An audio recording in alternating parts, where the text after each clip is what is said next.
Assalamualaikum warahmatullahi wabarakatuh.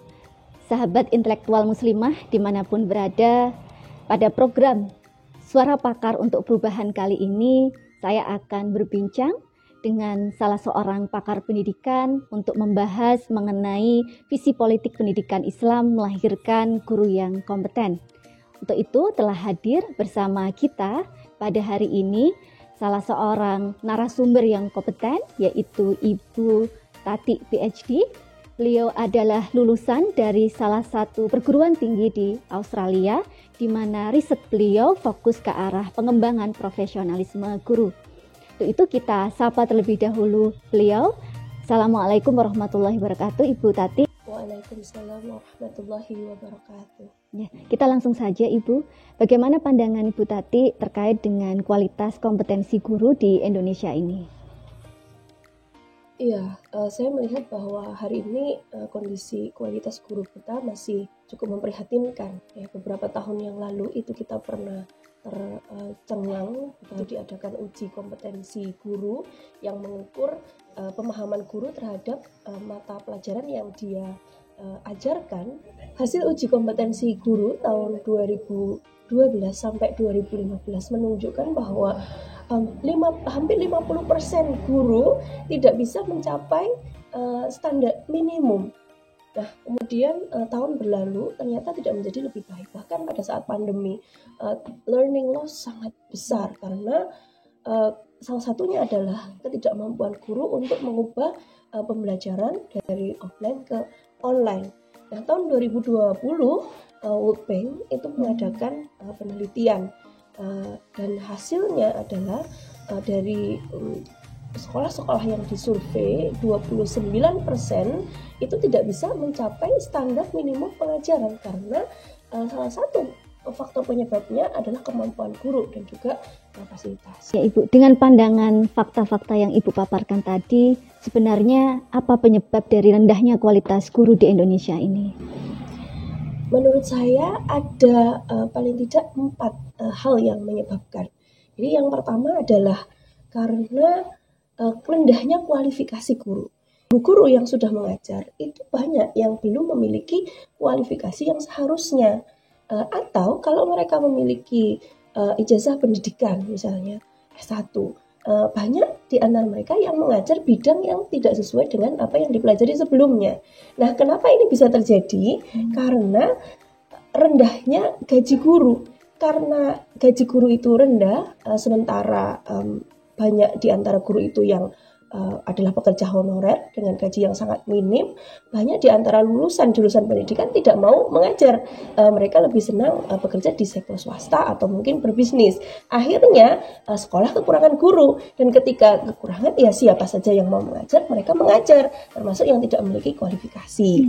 Kemudian kurangnya kualifikasi itu juga disebabkan karena fasilitas sekolah dan akses terhadap sekolah itu yang kurang. Misalnya di banyak daerah-daerah di Indonesia, ya, bukan hanya di luar Jawa, di Jawa pun masih banyak. Itu kondisi sekolah yang memprihatinkan, kondisi akses ke sana sulit sehingga lulusan pendidikan ini tidak mau untuk mengajar di sekolah tersebut. Kemudian faktor kedua, sistem dan konten seleksi guru yang ada saat ini belum benar-benar bisa menyaring orang-orang yang memiliki kecintaan dan kemampuan untuk mengajar karena memang kontennya masih bersifat umum. Kemudian yang ketiga adalah sistem pengembangan profesionalisme guru yang tidak berkelanjutan dan merata. Jadi banyak guru-guru itu yang untuk mengikuti suatu program mereka harus menunggu senior mereka dulu yang berangkatkan karena memang programnya tidak banyak gitu. Kemudian yang keempat, sistem penilaian kinerja guru. Jadi saat ini kita menggunakan standar kompetensi guru yang itu bersifat sekuler liberal. Indikator-indikator yang digunakan banyak yang bersifat subjektif sehingga ini menimbulkan persoalan bagi penilai. Nah, ketika kesulitan, maka mereka akan fokus pada pelaporan. Yang penting sudah dinilai, sudah dilaporkan. Kompetensinya mencukupi, padahal aslinya di lapangan kondisinya tidak seperti itu. Kalau Ibu tadi menyampaikan bahwa ketika dilakukan sulit begitu, Ibu, kira-kira jalan keluarnya itu seperti apa?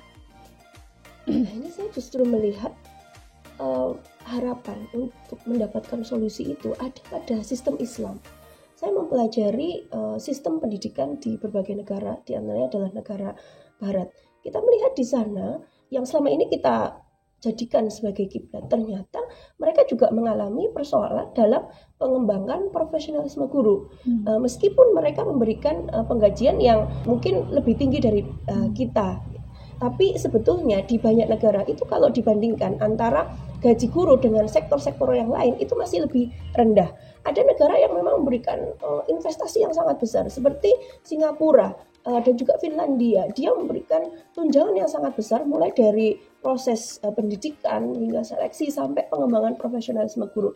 Tapi ternyata di sana angka stres pada guru itu juga masih tinggi. Ketika saya mempelajari sistem pendidikan Islam, saya terkagum-kagum bagaimana Islam itu mensejahterakan guru.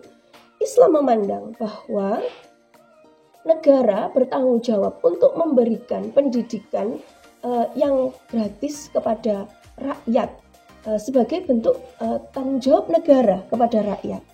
Nah, ini kita lihat pada awal-awal Rasulullah SAW berada di Madinah. Pada waktu itu kondisi ekonomi masih belum terlalu settle. Tapi kalau ada visi untuk memberikan kesejahteraan, maka cara itu akan dicari. Dan yang dilakukan oleh Nabi adalah meminta tawanan perang untuk mengajar orang-orang yang tidak bisa membaca dan menulis agar mereka bisa bebas. Akhirnya apa? Semua orang bisa belajar secara gratis. Nah, baru kemudian pada masa khalifah berikutnya, seperti misalnya pada masa Khalifah Umar, itu gaji guru sudah tinggi, 15 dinar. Dan pada masa khalifah-khalifah selanjutnya itu sudah semakin bagus lagi. Jadi sekolah-sekolah, perpustakaan, laboratorium, pengembangan ilmu pengetahuan itu dibangun dengan masif. Kemudian rumah-rumah atau tempat tinggal guru itu dibangun di sekitar sentra pendidikan. Guru mendapatkan gaji dan tunjangan yang sangat tinggi yang diberikan dari Baitul Mal atau wakaf dari orang-orang kaya. Kemudian semua guru yang memiliki kualifikasi dan dia mengajar, maka dia diberikan gaji dan tunjangan yang sama, tidak dibedakan apakah dia ASN ataukah honorer. Nah, setelah itu dia dinilai berdasarkan indikator-indikator kompetensi yang dikembangkan berdasarkan visi pendidikan Islam. Sebenarnya visi dari pendidikan Islam itu seperti apa, Ibu? Di dalam Islam, tujuan dari pendidikan adalah untuk membentuk generasi yang memiliki sahsiah Islamiyah. Selain dia juga memiliki kedalaman ilmu pengetahuan dan keterampilan. Jadi pendidikan itu bukan hanya untuk mencetak orang-orang yang bisa bekerja. Visi besar dari pendidikan Islam ini nanti akan mempengaruhi seluruh proses, mulai dari kurikulum pendidikan guru, kemudian standar kelulusan mahasiswa pendidikan, kemudian seleksi untuk menjadi guru dan pengembangan profesionalisme hingga standar untuk menilai kompetensi guru. Menarik sekali, Ibu. Berbicara mengenai kompetensi, sebenarnya bagaimana kompetensi di dalam sudut pandang Islam dan apa perbedaannya mungkin Ibu dibandingkan dengan standar kompetensi guru pada sistem yang ada pada saat ini? Saat ini sistem kompetensi kita itu dibangun berdasarkan asas sekuler liberal. Karena asasnya adalah sekuler liberal, maka indikatornya itu banyak yang bersifat subjektif. Misalnya pada indikator pedagogi, guru itu dilihat bagaimana dia mengajar dan bisa menyampaikan kepada siswa. Tapi konten apapun yang diajarkan, bagaimana akhlak dia di luar ketika dia mengajar itu tidak menjadi fokus penilaian. Sementara di dalam Islam seluruh indikator penilaian itu dikembangkan berdasarkan visi pendidikan Islam tadi. Misal dalam hal kompetensi profesionalisme, ini ada dalam Islam ada istilah kafaah. Jadi guru itu harus memiliki kedalaman ilmu di bidang yang dia ajarkan. Nah, selain itu dia juga mampu mengkaitkan keilmuan dia dengan sakofah Islam. Dia juga memiliki pandangan yang luas terhadap visi dan misi pendidikan Islam, dan dia juga memiliki pengetahuan terhadap persoalan umat, dan dia tahu bagaimana menggunakan keilmuannya itu untuk menyelesaikan persoalan umat, dan dia mengajarkan itu. Kemudian dalam hal kompetensi pedagogi, guru itu bukan hanya dinilai dari bagaimana dia mengajar secara menyenangkan, secara berterima, tapi juga bagaimana dia itu bisa mengajarkan yang bisa mempengaruhi pemikiran dan perasaan sehingga terbentuk perubahan perilaku pada anak didiknya.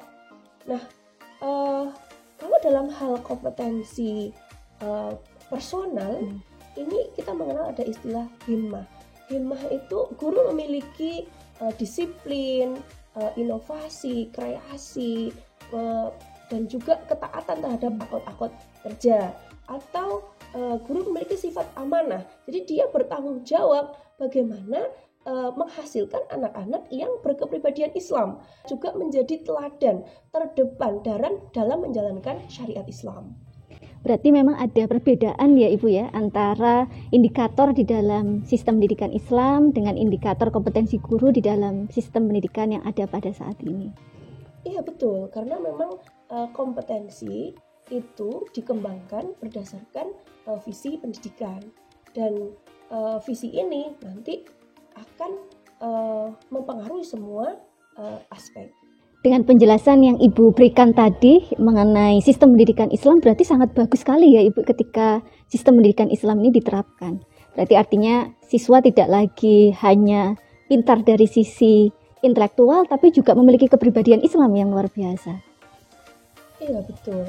Makanya itu perlunya penerapan sistem Islam, karena ketika sistem Islam diterapkan, maka visi pendidikan itu akan sesuai Islam, dan visi ini nanti akan mempengaruhi seluruh proses mulai dari pendidikan hingga pengembangan profesionalisme guru, termasuk nanti dalam hal pembiayaan dari negara itu akan tercukupi karena memang itu menjadi salah satu prioritas negara.